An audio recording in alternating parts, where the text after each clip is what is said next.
Tapi ya masa sih anak SMA saya ajarin kayak cara tutorial senggama. Tuh orang tua tuh ketakutan-ketakutan itu yang membuat mereka tuh nggak terbuka. Karena apa? Mereka sendiri sebenarnya nggak paham soal seks. Dia nanya gini ke saya, ini sedih banget dia nanya, Bu, saya boleh tanya nggak? Saya bingung deh, kenapa ya saya hamil padahal saya belum nikah?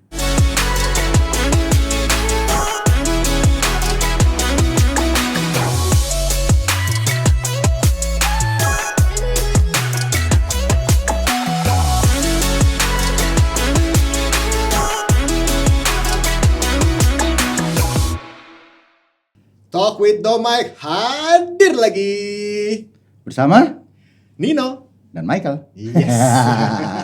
Nin, Yes. hari ini telat tepuk tangannya. Ulang. Gitu dong. Maklum, kalau penonton bayaran belum dapat DP gitu. Kita yang hostnya mereka ngeblank. Gimana sih? Ya kan? Tinggal tepuk tangan doang padahal. Ya. Aduh, bingung gue. Nin, Yes. hari ini menarik Nin, obrolan kita Nin. Tertarik atau menarik? Menarik. Menarik, oke. Kalau tertarik pasti. Iya. Ya kan? Karena obrolan ini nggak jauh dari segitiga pengaman. Wis. Segitiga pengaman ya. Yoi. Mikir, hasil mikir. Tahu nggak segitiga pengaman apaan? Celana dalam. Dia tuh segitiga biru. Oh iya. Masak. Itu dong, tepung. Itu tepung masak. Gimana? Sampai batuk gue. Kali ini kita akan ngebahas tentang zaman dulu tuh tabu banget nih ngebahas ginian. Yes. Tapi kalau sekarang tuh orang udah belak-belakan banget. Betul. Ngebahas soal seksologi. Ya. Walaupun sebenarnya kalau ngomongin tabu masih ada beberapa orang Ada, yang tabu, ada, apalagi iya. orang tua ke anaknya. Betul. Anaknya udah menggebu-gebu nanya, "Mah, seks itu apa?" Tanya papa ya gitu. Nah, langsung dilempar. Iya. Betul kan? Iya. Tapi kadang-kadang juga ada yang gak boleh, kamu denger dari siapa? Malah dimarahin. Di blok. Padahal sebenarnya itu kan dia harus tahu edukasi. Bener. Ya kan? Anak ini pengen tahu. Mendingan dia belajar sama orang tuanya daripada dia belajar sama video. Sama temen. Video. Iya. Video pinjem temennya lagi. Atau sharingan temennya lagi. Iya. Ketahuan lagi banyak kamera. Iya kan? Pengalaman zaman dulu banget ya. Oke, gak usah panjang lebar lagi. Kita panggil dia Mbak Zoya Amiri. Luar biasa. Apa kabar Mbak Zoya? Sehat, thank Sehat you. ya. Alhamdullah. Selalu tampil cantik loh. Balikin Thank aja. Nah, biar enak nih ngeliatnya. Biar ada kerjaan aja dia Mbak. Gitu. Kalau dia balik tadi nggak ada kerjaannya dia. Biar enggak gaji buta. Siap. Mbak Zoya, kita flashback sedikit nih. Yes. Kenapa bisa tertarik mempelajari sebagai apa namanya sexual psychologist? Yes. Sexual psychologist. Psychologist. Sexual psychologist ya kan? Hah? Sexual Sexual psychologist, atau oke. clinical sexologist. Iya. Dengar-dengar Oh. dulu gara-gara itu apa masalah pertabuan itu ya, nanya ke orang tua nggak dapat jawaban yang memuaskan. Memuaskan. Akhirnya belajar gitu. Gimana? Enggak sih, lebih tepatnya tuh mama tuh orangnya relatif terbuka gitu ya. Urusan cinta kayak my first kiss gitu lah waktu lagi ABG dan segala macam. Terus dia itu di meja makannya mama tuh kan nado banget ya, yang jago masak ini itu segala macam. Jadi kalau dia lagi bikin kue tuh banyak orang akan berkeliling di mejanya dia curhat tentang relationship gitu. Mungkin itu terinspirasi makanya aku jadi psikolog kali ya. Tapi soal itu kebanyakan itu tentang cinta-cintaan. Terus ada yang nyelempit lah soal seks gitu. Terus aku kan nanya dan mama santai aja.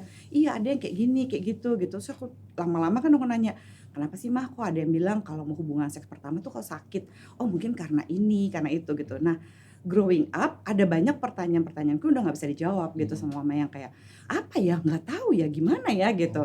Terus aku pikir begitu masuk jadi belajar di psikologi gitu waktu S1 itu aku pikir ini udah mau lulus nih, kok nggak ada, maksudnya seksnya itu cuma soal laki-laki, perempuan, organ tubuh gitu kan, faal, neuropsikologi segala macam lagi.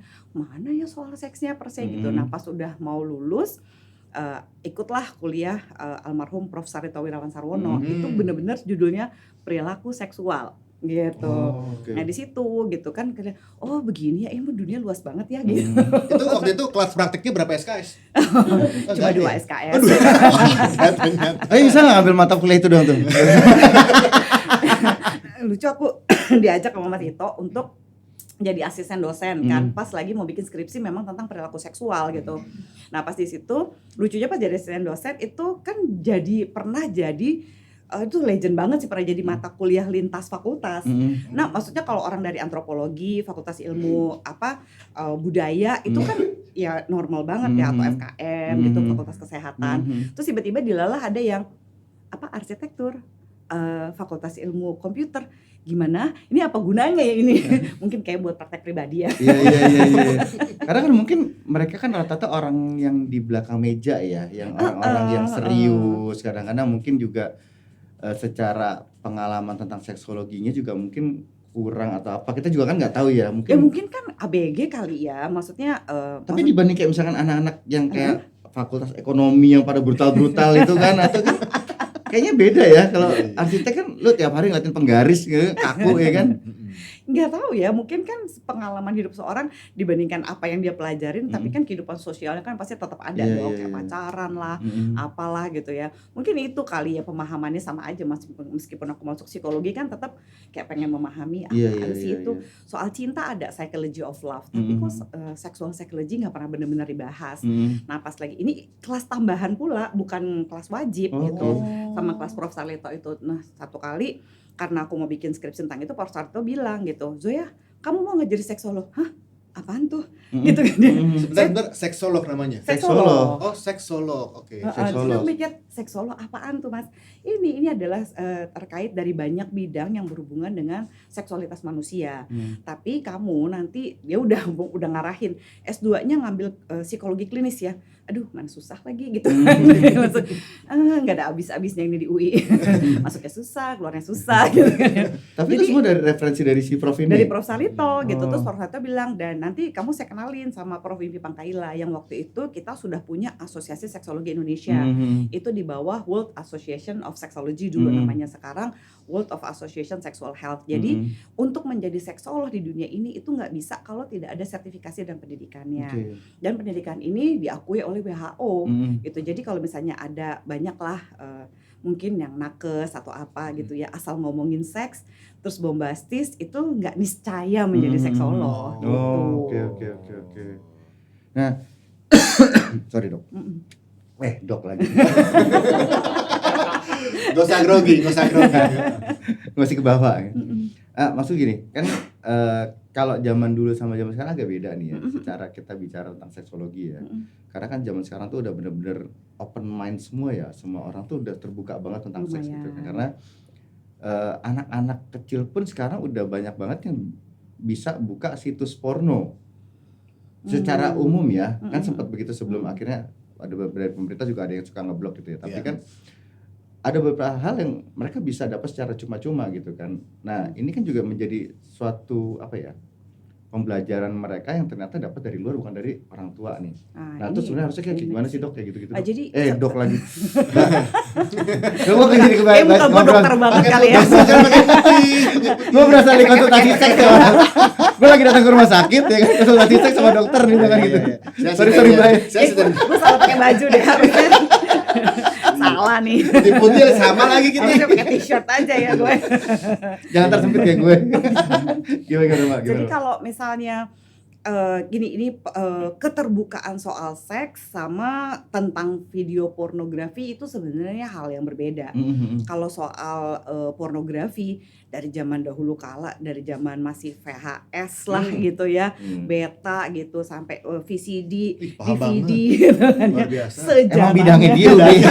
Tapi nggak jualan juga, nggak jualan DVD, nggak nyewain juga. Disclaimer, gue nggak jualan ya. Bukan buka rental DVD, nggak gitu juga dia. Itu dari sejarah itu kan sebenarnya juga orang semakin dilarang semakin mencoba mengakses. Itu kan udah dari dulu. Cuma sekarang relatif memang ada semacam kemudahan, apalagi saya sempat nervous pas lagi zaman-zaman pandemi 5 tahunan lalu.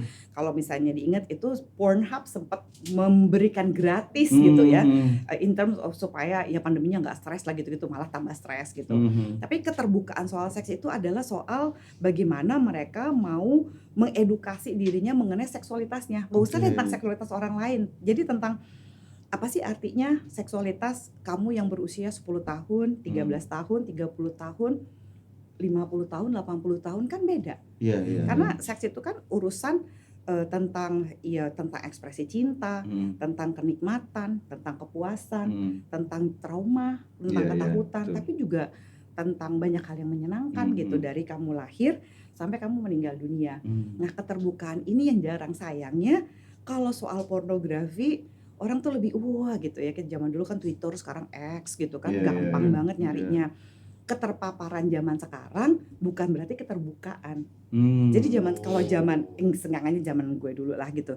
Kalau saya dulu kan mau cari informasi mesti ke tukang koran, ke toko buku, mesti aktif lah gitu ya mencari gitu. Kalau sekarang kita diem aja cuma nge-scroll begini, udah banyak banget informasi yang datang ke kita, dan problemnya sekarang bagaimana kita memilahnya, ini baik apa buruk sih, gitu. Itu yang jadi problematik. Jadi keterbukaan itu adalah gini ya, seks itu kan bagian sehat dari manusia sebenarnya.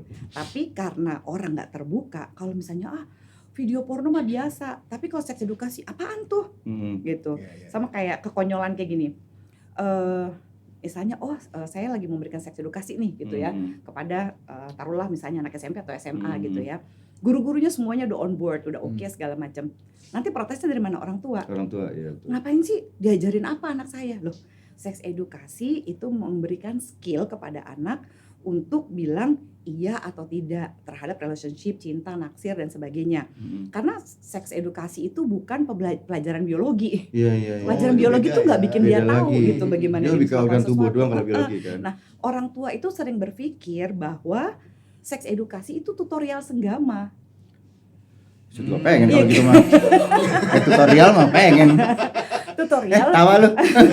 Mungkin itu bisa buat mereka yang persiapan pranikah, atau yang aduh Mbak Zoya kami udah nikah nih 10 tahun 15 tahun kok gini-gini aja, atau kami sudah misalnya udah lama bercerai terus mau menikah lagi, atau udah lama menjomblo mau menikah terus gimana nih kehidupan seksnya, itu kan bisa memang di upgrade lah gitu istilahnya. Tapi ya masa sih anak SMA saya ajarin kayak cara tutorial senggama? Tuh orang tua tuh ketakutan itu yang membuat mereka tuh nggak terbuka. Karena apa? Mereka sendiri sebenarnya nggak paham soal seks, terus nervous karena pasti kan saya akan balikin. Jadi boleh pacaran kapan nih Mbak Zoya? Boleh misalnya hubungan seks sampai siap tuh kayak apa sih? Itu kan pertanyaan yang ditanya sama anak remaja.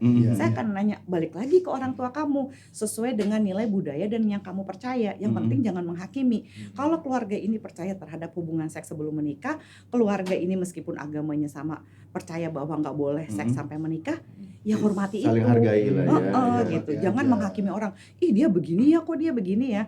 Nah kayak gitu kan dalam seks edukasi yang tidak diajarkan dalam misalnya dalam misalnya pelajaran biologi. Kayak ada satu kasus gini. Ini saya inget banget, saya masih praktek waktu itu, saya di RSCM, terus ada kasus perkosaan kan. Diantarlah sama polisi ini si omnya, bapaknya sama ibunya gitu datang ke situ. Terus datang ke situ anaknya umur 12 tahun, pada waktu itu udah hamil 5 bulanan. Terus ibu bapaknya sama omnya itu sampai ngurusin ibu bapaknya nih karena kayak bener-bener keluarga kesayangannya mereka. Jadi ibunya itu kalau nggak salah tukang cuci piring, bapaknya itu tukang gorengan gitu. Terus anaknya tuh cewek ada 3, kalau nggak salah nih anak yang paling tua yang sekolahnya istilahnya lulus SD lah gitu ya. Ya udah, wah dia seneng banget akhirnya ada yang berpendidikan gitu. Nah terus ini anak udah 5 bulan datang, ibu bapaknya tuh pingsan, nangis, ngamuk apa segala macam gitu ya. Anaknya tuh diam, ketakutan, nggak bisa ngapa-ngapain, nge-freeze gitu. Terus teman-teman yang lain nge-handle ibu bapaknya, saya nge-handle si anaknya. Terus anaknya simpel nanya gini, sudah tenang, udah minum apa segala macam. Dia nanya gini ke saya, ini sedih banget dia nanya, Bu, saya boleh tanya nggak? Saya bingung deh, kenapa ya saya hamil padahal saya belum nikah? Gimana? Saya gitu. Kenapa saya bisa hamil padahal saya belum nikah? Oh jadi yang kamu ketahui bahwa hamil itu kalau orang udah nikah gitu. Oke. Terus saya tanya nih, kamu udah pelajaran biologi kayak apa?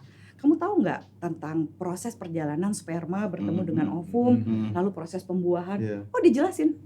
Sama dia dijelasin. Dijelasin. Gitu. Oh, berarti pinter dong ya anak ini ya harusnya. Berarti apa? Pemahaman tentang hubungan seksual dan biologi itu 2 hal yang berbeda buat dia kan. Gitu. Dia nggak nyambung logikanya. Terus dia kayak melihat saya kayak, apaan sih ditanyain pelajaran biologi orang gue lagi nanya soal hamil gitu kan. Terus kayak oh gitu, dia nggak nyambung. Oke. Gini, kamu tahukah gitu, telur itu, ovum itu dari mana? Ya dari perempuan. Iya, letaknya di mana? Dalam perut. Dia mulai gitu kan ya. Oke, kenapa perempuan bisa menstruasi? Karena telurnya tidak dibuahi. Dibuahi oleh apa? Oleh sperma. Sperma datang dari mana? Laki-laki. Dari mana? Dia bingung. Akhirnya saya ambil apa sih yang bentuknya. Saya bilang ini menyerupai kelamin pria, ini menyerupai kelamin wanita. Oke, ini vagina, ini penis, gitu ya. Ketika mereka berhubungan seks itu bisa menikah atau tidak menikah. Caranya adalah penetrasi gitu ya, masuk begini-gini. Di situ kalau dia mengeluarkan sperma, ini artinya terjadi hubungan seksual. Ini kan edukasi yang proper aja, nggak ada yang jorok-jorok sama sekali. Nggak berapa lama, dalam detik kesekian anak itu nangis menjerit-jerit. Jadi dia ditipu sama kakek-kakek umur 60 tahun.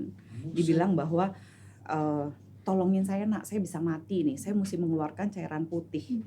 Jadi dia pikir dia lagi nolong si kakek-kakek ini. Dia baru mens pertama, ya terus dia gitu, dia pikir dia lagi nolong. Dia ngerasain sakit, dia bilang, saya tanya, siapa kelaminnya siapa nih pria pernah masuk ke kamu?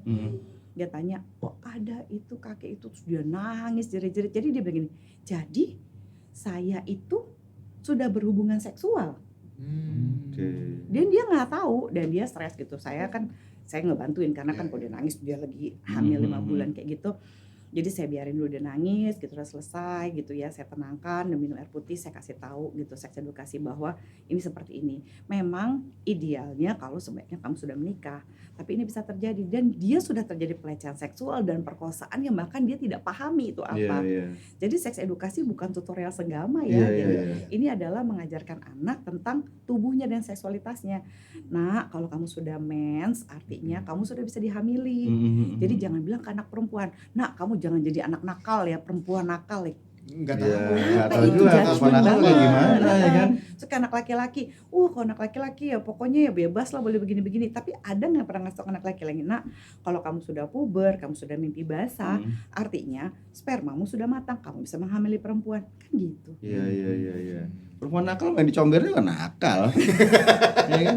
Nggak manis seharian berarti nakal nggak juga. manis seharian nakal, betul. Makanya jadi Tapi lebih sulit kan nakalnya untuk mencegah beda. ada yang terjadi penyimpangan seksologi, Dok, ya sebenarnya untuk dari seksologi tadi kan.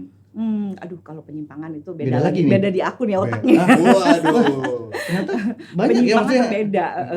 Oke. Kalau misalnya tadi adalah perilaku seks yang tidak sehat, bukan penyimpangan. Gitu. Jadi perkosaan gitu itu adalah perilaku seks yang tidak sehat kan gitu. Itu kriminal. Iya. Gitu. Tapi sebuah penyimpangan belum tentu adalah perilaku kriminal. Yang masuk ke kategori penyimpangan apa aja tuh, Mbak?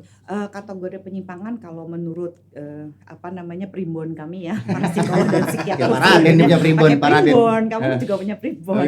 Nama primbonnya DSM yang kelima TR sekarang. DSM itu Diagnostic Statistical Manual for Mental Disorder. Jadi di situ ada satu bagian namanya parafilia atau perilaku seksual yang menyimpang atau tidak biasa. Itu termasuk pedofilia. Itu yang hanya bergairah jika anak yang belum puber gitu ya. Atau yang non eksklusif pedofil yang suka pada anak yang juga sudah itu tapi kekanak-kanakan, eksibisionis yang suka memamerkan kelaminnya gitu. Terus ada juga sadomasokis gitu yang merasa menikmati hubungan seks jika tersakiti atau memberikan rasa sakit atau menerima rasa sakit gitu. Terus ada kalau sesama jenis enggak. itu jatuhnya apa? Itu orientasi seksual aja, itu tidak ada penyimpangan. Lebih ke orientasi. Lebih ke orientasi. Itu lebih ke orientasi. Gitu. Terus ada transvestite, ada apalagi ya voyeur yang suka yang menikmati dengan ngintipin orang lagi berhubungan seks, lagi mandi, lagi apa. Terus ada fetish yang menikmati hubungan seks dengan di bagian tubuh non seksual, misalnya kaki, ketiak. Terus pakai kaos kaki, pakai bahan kulit, kayak gitu-gitu. Tapi sekarang lebih banyak begitu loh kayaknya deh. Iya, tapi dibanding kan zaman belum dulu ya? belum tentu dia menyimpang. Kayak misalnya kasus Gilang Jarik yang di Surabaya itu, yang dia harus pakai kain jarik pocongan itu. Dia menikmati ngelihat orang tidak berdaya di situ. Jadi dia tidak perlu menyentuh kan secara seksual, tapi dia jadiin objek. Nah, kenapa dia jadi dihukum gitu? Karena dia tidak meminta konsen atau persetujuan. Kayak misalnya, Michael, gue naksir deh sama lu jadi pocongan dong biar gue naksir. Itu kan konsen maksudnya. Kalau Michael bilang ini, tapi nggak disuruh-sentuh gue ya. Gue cuma mau ngeliatin lo aja. Oke, gitu. Itu kan persetujuan. Tapi kan dia menipu. Dia bilang saya mau bikin penelitian lah, dia ilmu bahasa. Penelitian apa ya gitu ya, Nah, kalau dia bilang dengan kita Ken tematik dong ya, itu beda ya. Iya, Itu misalnya tematik dong, lu pakai dong gitu. Kalau lu tematiknya pakai jari tuh pocong ya. ada aja gitu. Serem loh lu dikuncir begini kan. Tapi ada yang nafsuin kan, gimana ya? Namanya juga fetish ya gitu. Itu pocong loh. Tiba-tiba melek gitu. Ntar pocong, suster ngesot segala macam bisa ya. Ya tapi kalau suster ngesot masih perempuan. Pocong kan lo nggak tahu tuh cewek apa cowok. Iya sih. Iya kan? Bener, Makanya kan Iya. dia mau ngelihat proses dibungkusnya yang bikin dia turn on kan, terangsang. Wah sarap ya. bisa begitu ya. Gila ya. Bisa turn on ngeliat gitu ya. Ya bisa Iya. dong. Namanya juga penyimpangan ya, gimana ya. Nah, Tapi dia jadi kriminal karena dia nggak minta persetujuan. Kalau dia minta Iya, persetujuan iya, ya nggak iya, apa-apa iya, kan, iya, nggak iya, masalah. Sama-sama mau jatuhnya kan gitu kan. ngomongin soal turn on nih Mbak Zoya. Lampu. Bukan Oh, itu enggak, yang gitu. tadi Iya, itu. iya, iya. Jangan yang menyimpang, stres deh. Ngomongnya seru-seru aja boleh nggak? Nggak Maksudnya, boleh. Iya, iya, iya, iya. Kan menghadapi ngomongnya apa ya? Klien atau pasien ya? Klien. Klien. Ya? Klien itu kan pasti bermacam-macam gitu ya. Mm. Yang pengen aku tanya juga ketika dia bercerita gitu tentang keluhannya itu kebanyakan yang malu-malu atau yang langsung Mbak Zoya saya nggak bisa berdiri nih, bisa gitu atau gimana? Biasanya gimana Lumpuh sih? kakinya. Iya, mau duduk aja gitu. Gimana? Macem-macem sih gitu ya. Kebanyakan itu datang mengira bahwa gitu dia adalah dia mengalami masalah yang paling berat sedunia.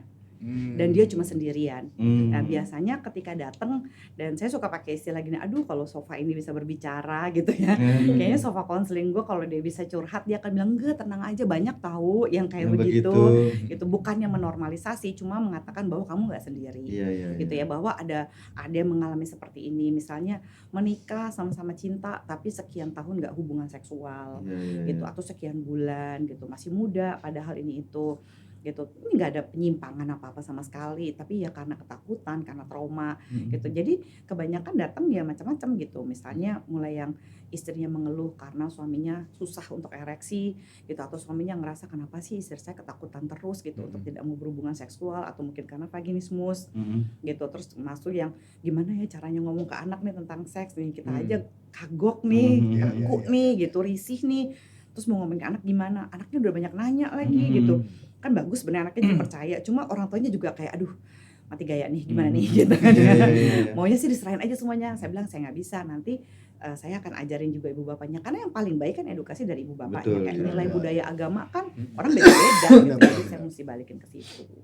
Ada yang jurus-jurus yang menyimpang itu nggak ke Mbak Oh yang Zoya? menyimpang ya banyak lah. Nah, maksudnya Yang klien gitu penyimpangan kan, yang saya bilang tadi. curhat akhirnya jadi nggak menyenangkan buat atau nggak membuat Mbak Zoya nyaman gitu, bisa? Maksudnya kayak gimana? Ada melecehkan gitu? Ada atau gimana? Enggak sih, mungkin nggak berani kali ya. Nggak berani ya? Lu nggak lihat dari raut mukanya galak loh ini. Asli. Iya. Apa ada penjaganya gitu? Ini kalau jadi dosen killer loh nih. Kayaknya sih Asli gitu. loh. Ini untung aja masalah seksuologi nih, enggak terlalu panik. Coba guru matematik, kelar bisa sampai batu loh. Penghapus terbang tuh. Kayaknya untung gua ngajarnya seksologi ya, jadi Iya. asik ya. Kalau nggak belum stres pernah ya? kayaknya. Belum pernah ada gitu ya? Janganlah, jangan ada Oh, iya. semoga. Jangan ya. Iya. Karena ya nggak tahu ya, kalau di rumah sakit jiwa kan ada itu security-nya, saya bisa tinggal mencet bel Oh, gitu. ada. Jadi pasien- udah ada pengaman-pengaman Ada kayak pasien gitu. juga yang orang sakit jiwa juga nih. Iya dengan kan saya juga psikolog latar belakangnya. Jadi kan pasti misalnya ada gini, misalnya dia punya gangguan bipolar, terus jadinya dia punya perilaku seksual yang sangat-sangat beresiko lah gitu ya. Misalnya jadi banyak berganti pasangan, kena infeksi menular seksual gitu ya. Nah kan mesti disembuhin mana dulu nih, perilaku seksualnya atau bipolar, yang ini mesti dua-duanya gitu misalnya, atau skizofrenia gitu ya, yang berhubungan dengan perilaku seksual. Tapi biasanya pokoknya kalau di rumah sakit gitu, atau teman-teman klinis yang lain, bahkan teman-teman psikiater, pokoknya kalau udah nyangkut-nyangkut hubungan seksnya ke Mbak Zoya aja. Gitu. Oh, oke, mari.